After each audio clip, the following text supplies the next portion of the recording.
Assalamualaikum warahmatullahi wabarakatuh. Kami dari kelompok 13 yang terdiri dari 2 anggota, yaitu Ahafizatun Nada dan saya sendiri Nurul Sakinah. Di sini kami akan membahas tentang hadis mu'dal, hadis mu'allaq, dan hadis matruk. Materi pertama akan dibahas oleh saya, yaitu Nurul Sakinah, tentang definisi. Definisi hadis mu'dal. Hadis mu'dal merupakan salah satu jenis hadis dhaif. Kata mu'dal menurut etimologi berarti sesuatu yang sulit dicari atau sesuatu yang sulit dipahami. Dan disebut hadis mu'dal karena seolah-olah hadis itu menyulitkan, sehingga orang yang meriwayatkannya tidak memperoleh manfaat. Adapun pengertian hadis mu'dal menurut terminologi adalah hadis yang dalam sanadnya terdapat 2 orang rawi atau lebih yang gugur secara beriring-iringan di bagian mana saja, seperti sahabat dan tabi'in, atau tabi'in dan tabi'ut tabi'in, atau seterusnya. Apabila rawi yang gugur terdapat di antara 2 orang, kemudian seorang lagi gugur di tempat lain dalam sanad itu, maka hadis yang demikian ini tidak disebut hadis mu'dal, melainkan hadis munqati dalam 2 tempat. Contoh hadis mu'dal yaitu hadis yang diriwayatkan oleh Al-Hakim dalam Ma'rifah Ulum Al-Hadis yang disandarkan kepada Al-Qa'nabi dari Mali setelah sampai kepadanya bahwa Abu Hurairah berkata, Rasulullah bersabda, bagi budak mendapat makanan dan pakaian, ia tidak boleh dibebani kecuali pekerjaan yang sesuai dengan kemampuan. Hadis tersebut mu'dal karena digugurkan oleh 2 orang perawi secara berturut-turut antara Malik dan Abu Hurairah, yaitu Muhammad bin Ajlan dan ayahnya.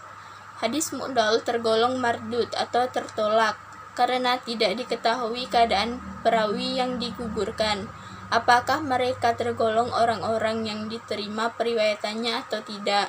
Demi keaslian suatu hadis sanad yang terputus dan yang digugurkan di antara para perawinya, maka tidak dapat diterima.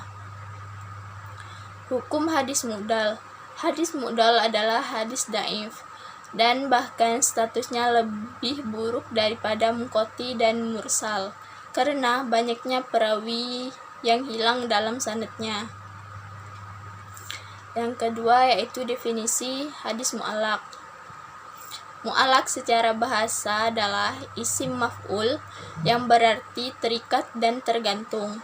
Sanad yang seperti ini disebut mu'allaq karena hanya terikat dan tersambung pada bagian atas saja, sementara bagian bawahnya terputus, sehingga menjadi seperti sesuatu yang tergantung pada atap dan yang semacamnya.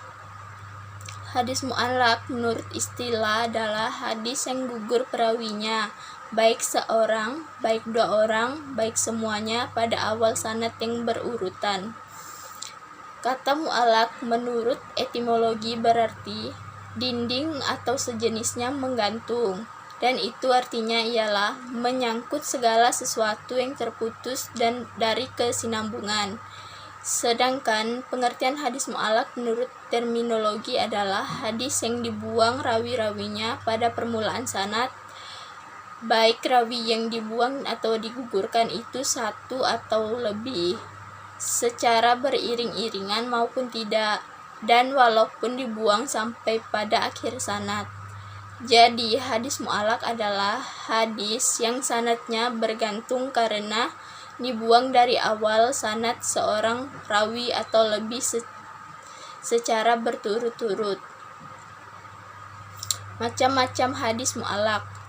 Oleh karena itu, hadis mu'allaq ini ada 3 macam, yaitu yang pertama, hadis yang dihapus sanadnya secara keseluruhan dari awal hingga akhir. Yang kedua, hadis yang hanya disebutkan nama sahabatnya. Yang ketiga, hadis yang hanya disebutkan nama sahabat dan tabi'in. Contoh hadis mu'alaq. Hadis yang dikeluarkan oleh Imam Bukhari rahimahullah pada pembukaan bab hadis-hadis yang disebutkan tentang paha. Abu Musa radhiyallahu anhu berkata, Nabi Shallallahu alaihi wasallam menutup dua lutut beliau ketika Utsman masuk. Hadis ini adalah hadis mu'alaq karena Imam Bukhari menghilangkan seluruh sanadnya kecuali satu orang sahabat, yaitu Abu Musa al-Asy'ari. Hukum hadis mu'alaq. Hadis mu'alaq tergolong hadis yang tertolak atau mardud karena sanadnya tidak bersambung dan tidak diketahui sifat-sifat rawi yang dibuang. Tetapi hadis mu'alaq ini bisa menjadi diterima manakala dikuatkan melalui jalan atau sanad lain yang menyebutkan rawi yang dibuang dan ia memiliki sifat kredibilitas yang tinggi atau sangat jujur. Dengan demikian, hilanglah kesamaran atau ketidaktahuan tentang sifat-sifat rawi hadis. Ketiga yaitu definisi hadis matruk.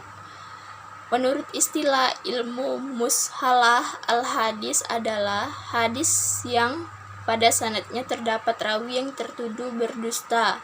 Pendapat lain, hadis matruk adalah hadis yang diriwayatkan oleh seorang perawi yang tertuduh kuat berlaku dusta atau terhadap hadis yang diriwayatkannya, atau selalu berdusta dalam perkataannya atau nampak kefasikannya, baik pada perbuatan maupun ucapan, atau orang yang banyak lupa atau banyak keraguan-raguannya.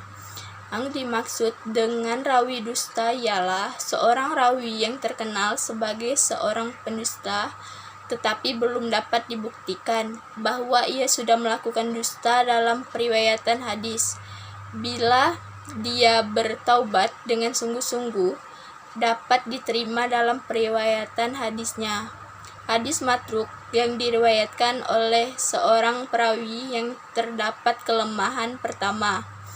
Seorang rawi selalu berdusta atau dikenal pendusta, baik dalam periwayatan hadis atau lainnya. Yang kedua, perawi hadis hanya sendirian, tidak ada perawi lain. Hadis matruk adalah hadis yang diriwayatkan seorang rawi atau dua orang rawi yang tertuduh telah berbuat dusta terhadap hadis yang diriwayatkannya, sehingga perlu penelitian lebih lanjut tentang rawi hadis dan sanad hadisnya. Tokoh-tokoh perawi hadis matruk. Berikut beberapa nama perawi hadis matruk. Yang pertama, Umar bin Syamir dari Jabir al-Ju'fi dari Haris dari Ali. Yang kedua, Jarud bin Yazid al-Naisaburi. Yang ketiga, Abdurrahman bin Zaid. Yang keempat, Maisarah. Yang kelima, Umar ibnu Utsman. Yang keenam, Abdul al-Salam, dan banyak lagi. Contoh hadis matruk. Hadis Amr bin Syamir al-Ju'fi al-Kufi asy-Syi'i dari Jabir dari Abu At-Tufail dari Ali dan Ammar bahwa mereka berdua berkata, Abdullah bin Ahmad bin Sabit al-Bazaz bercerita kepada kami. Katanya, Al-Qasim bin Hasan Al-Zubaidi bercerita kepada kami. Katanya, Asad bin Zaid bercerita kepada kami. Katanya, Amr bin Syamir bercerita kepada kami dari Jabir dari Abu Al-Tufail dari Ali dan Imar bahwa Nabi Shallallahu alaihi wasallam membaca keras Bismillah Ar-Rahman Ar-Rahim dalam sholat fardu dan membaca kunut pada sholat fajar, bertakbir pada hari Arafah dari semenjak salat subuh dan berhenti pada waktu sholat asar di terakhir dari hari tasyrik. Hadis ini dinyatakan matruk karena Amr bin Syamir, nama lengkapnya adalah Amr bin Syamir al-Jafi al-Kufi al-Syabi Abu Abdullah. Ia seorang pengikut Syiah Rafidah, seorang pendusta yang sering mencaci sahabat Nabi dan meriwayatkan hadis maudhu dari para periwayat Siqah. Menurut Al-Bukhari, hadisnya mungkar, dan menurut Yahya bin Ma'in, hadisnya tidak dapat dijadikan hujah. Jika dilihat dari penilaian ulama, kualitas hadis yang diriwayatkan Amr bin Syamir kebanyakan palsu. Sementara hadis tersebut berstatus matruk berdasarkan penilaian Al-Nasa'i dan Al-Darqutni. Hanya saja tidak semua hadis yang dinilai matruk, terutama dari segi periwayatannya, dinyatakan matruk dan termasuk hadis dhaif biasa. Dalam beberapa kasus juga disebut hadis palsu. Sekian penjelasan dari saya. Pembahasan berikutnya akan dibahas oleh Hafizatun Nada. Assalamualaikum warahmatullahi wabarakatuh. Perkenalkan, nama saya Hafizatun Nada dengan NIM 120074143. Baiklah, saya akan melanjutkan materi yang telah dibacakan oleh rekan saya Nurul Sakinah. Materi selanjutnya adalah kehujaan hadis mudhol, hadis mu'allaq, dan hadis matruk. Yang dimaksud dengan kehujaan hadis adalah keadaan hadis yang wajib dijadikan hujah atau hukum dasar, sama halnya dengan Al-Quran, dikarenakan adanya dalil-dalil syariah yang menunjukkan hadis adalah sumber hukum Islam atau pedoman hidup kaum muslimin yang kedua setelah Al-Quran. Bagi mereka yang telah beriman kepada Al-Quran sebagai sumber hukum Islam, maka secara otomatis harus percaya bahwa hadis juga merupakan sumber hukum Islam. Bagi mereka yang menolak kebenaran hadis sebagai sumber hukum Islam, bukan saja memperoleh dosa, tetapi juga murtad hukumnya. Setelah diadakan kajian yang begitu mendalam mengenai hadis-hadis yang jumlahnya ribuan, didapatkan sebuah kesimpulan bahwa tidak semua hadis-hadis tersebut bisa dijadikan pedoman atau dijadikan sebagai hujah. Dari ketiga hadis di atas adalah termasuk hadis dhaif. Hadis dhaif adalah hadis yang lemah, yakni para ulama masih memiliki dugaan yang lemah apakah hadis itu berasal dari Rasulullah atau bukan. Hadis dhaif itu juga bukan saja tidak memenuhi syarat-syarat hadis sahih, tetapi juga tidak memenuhi syarat-syarat hadis hasan. Sedangkan pendapat yang lain mengatakan hadis dhaif ialah hadis yang sanadnya tidak tersambung dan diriwayatkan oleh orang-orang yang tidak adil atau tidak kuat ingatannya, mengandung kejanggalan atau cacat. Hadis dhaif sangat bervariasi dan pembagiannya sangat tidak sesederhana pembagian hadis sahih dan hadis hasan. Sebab kedhaifan suatu hadis dapat disebabkan oleh sanadnya, yaitu terputusnya sanad. Hadis dhaif ini salah satunya adalah apabila sanadnya tidak tersambung. Sanadnya tidak tersambung bisa disebabkan putus di awal, yang kemudian disebut hadis mu'allaq. Putusnya rawi 2 kali berturut-turut atau 2 perawi putus secara berurutan baik dari awal, di tengah, ataupun di akhir itu disebut hadis mudhol. Ketika sanadnya tidak tersambung, ini masih bisa digunakan dan masih kuat karena sebab sanadnya tidak tersambung. Berbeda dengan yang perawinya tidak adil, yang termasuk ke dalam perawinya tidak adil ini adalah hadis matruk, mungkar, madul, maudhu. Ada juga yang bilang hadis maudarif. Tetapi terkait dengan perbedaan dengan hadis matruk adalah perawinya itu berbuat dusta. Jika hadis yang seperti ini tidak bisa digunakan sebagai hujah karena perawinya sudah berdusta. Status kehujaan hadis dhaif. Cacat yang terdapat pada hadis dhaif berbeda-beda. Hal ini berimbas pada tingkatan atau martabat. Hadis-hadis dhaif juga mengalami perbedaan dari hadis yang mengandung cacat pada rawi atau matannya. Yang paling rendah martabatnya adalah hadis maudhu, kemudian hadis matruk, hadis munkar, hadis mu'allal, hadis mudraj, dan hadis maqbul. Sedangkan untuk hadis yang gugur rawi atau sejumlah rawinya yang paling lemah adalah hadis mu'allaq, hadis mudal, hadis munqati, dan hadis mursal. Berkaitan dengan hal tersebut, maka dalam hal kebolehannya atau kehujaan hadis dhaif untuk diamalkan terdapat beberapa pendapat. Pendapat pertama, hadis dhaif tersebut dapat diamalkan secara mutlak, yaitu baik yang berkenaan dengan masalah halal dan haram maupun yang berkaitan dengan kewajiban dengan syarat tidak ada hadis lain yang menerangkannya. Pendapat ini disampaikan oleh beberapa imam seperti Imam Ahmad bin Hambal, Abu Daud, dan sebagainya. Pendapat ini tentunya berkenaan dengan hadis yang tidak terlalu dhaif, karena hadis yang dhaif itu ditinggalkan para ulama. Di samping itu pula, hadis dhaif itu tidak boleh bertentangan dengan hadis yang lain.